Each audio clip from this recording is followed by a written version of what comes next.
संसारिक लक्ष्य बिना भगवान के भजन से, बिना तपस्या से ये पूर्ण नहीं होते। केवल मेहनत से अरबपति नहीं बनोगे, उसमें तुम्हारा पुण्य भी साथ लगना चाहिए, उसमें तुम्हारी तपस्या भी होनी चाहिए, उसमें तुम्हारा साधन भी होना चाहिए।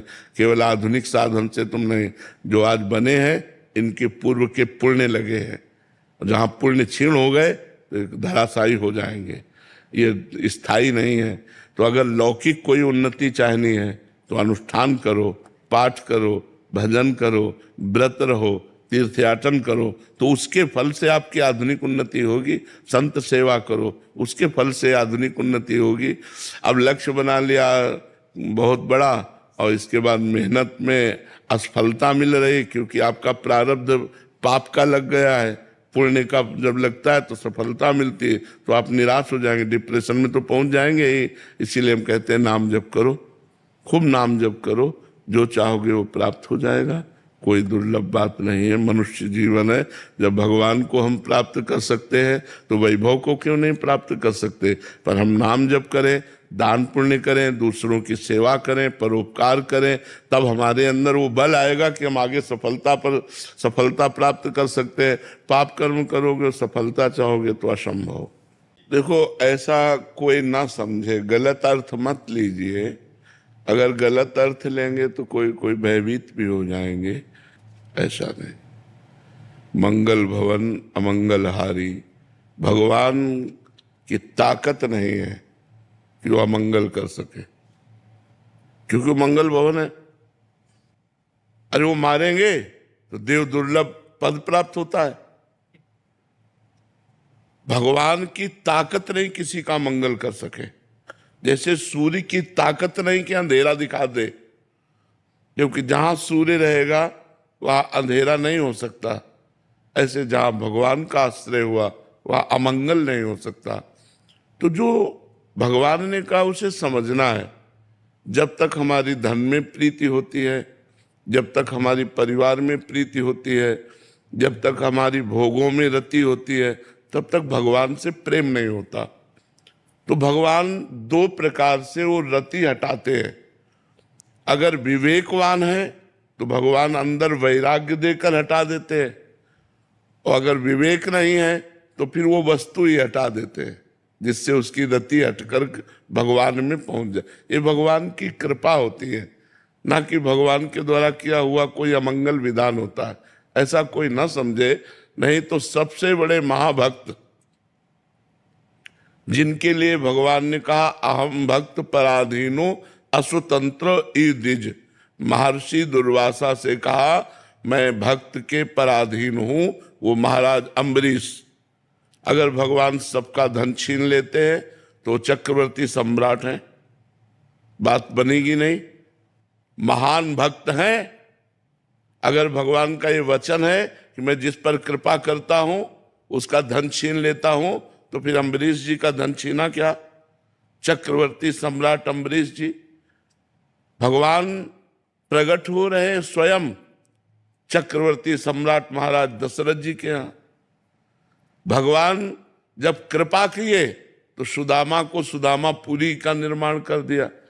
तो मुझे लगता है हमको समझना होगा इस बात को, कहीं हम उल्टा न समझ ले। तो अगर भगवान की शरणागति से सर्वनाशी होता है तब तो हमारे पास कुछ नहीं होना चाहिए था।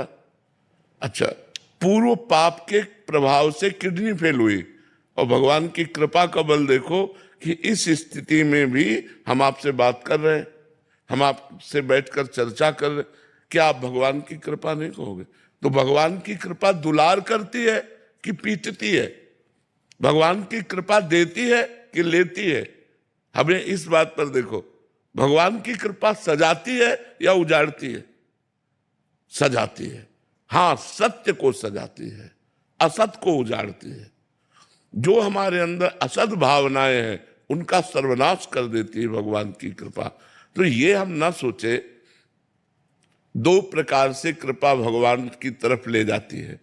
बहुत अच्छे से समझ लो, जो विवेकवान है उसके अंदर से राग नष्ट करके भगवान की कृपा ले जाती है, और जो विवेकवान नहीं है तो भगवान उसकी उस वस्तु का ही अपहरण कर लेते हैं, क्योंकि नाशवान है, अशाश्वत है, अपने को देना चाहते हैं, वो उधर हेर रहा है तो उसी को हटा दिया, अब हेरो मेरी तरफ, केवल मामेकम शरणम ब्रज, मेरी केवल शरण में आओ। तो इसमें भगवान की अपार कृपा है, ना कि कोई अमंगल, बहुत बड़ी कृपा भगवान की।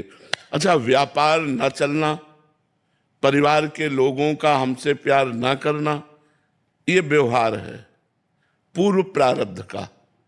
पूर्व प्रारब्ध, लाखों भक्तों में से ऐसे कितने भक्त होंगे जब भक्ति नहीं करते थे तो उनको सुख सुविधाएं नहीं मिली, और जहां भक्ति शुरू की तो सुख सुविधाएं सब मिलना शुरू हो गई।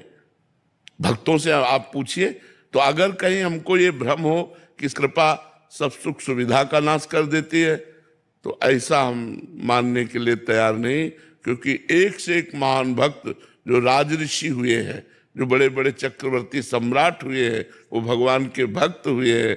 तो भगवान के सम्राट पद में भी रीझ करके उनको दर्शन दिए।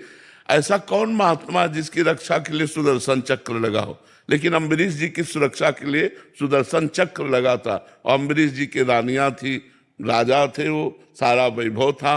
तो भगवान दो प्रकार से अपनी तरफ घसीटते हैं, एक तो विवेक देकर राग का नाश, और दूसरा उस वस्तु को हटाकर अपनी प्राप्ति कराना। ये परम मंगल में भगवान का विधान है। तो खूब नाम जप करो और राजी रहो उसी में जिसमें उसकी रजा है। जिसमें तुम राजी हो उसमें मैं राजी हूं, बस देख लेना जीत जाओगे, मंगल हो जाएगा। जिसमें तुम राजी हो उसमें हम राजी हैं, ये बात सीख जाओ तो सब मंगल हो जाएगा। आज हमको थोड़ा सा कष्टप्रद जीवन लग रहा है, लेकिन कर हमारा जीवन बड़ा मंगलमय होगा, ऐसा विचार हर भक्त को करके भजन में और दृढ़ रति करनी चाहिए, संशय नहीं करना चाहिए। जैसे हमने सोचा कोई पाप आचरण, तो पाप तो नहीं लगेगा, लेकिन मन गंदा तो हो गया ना।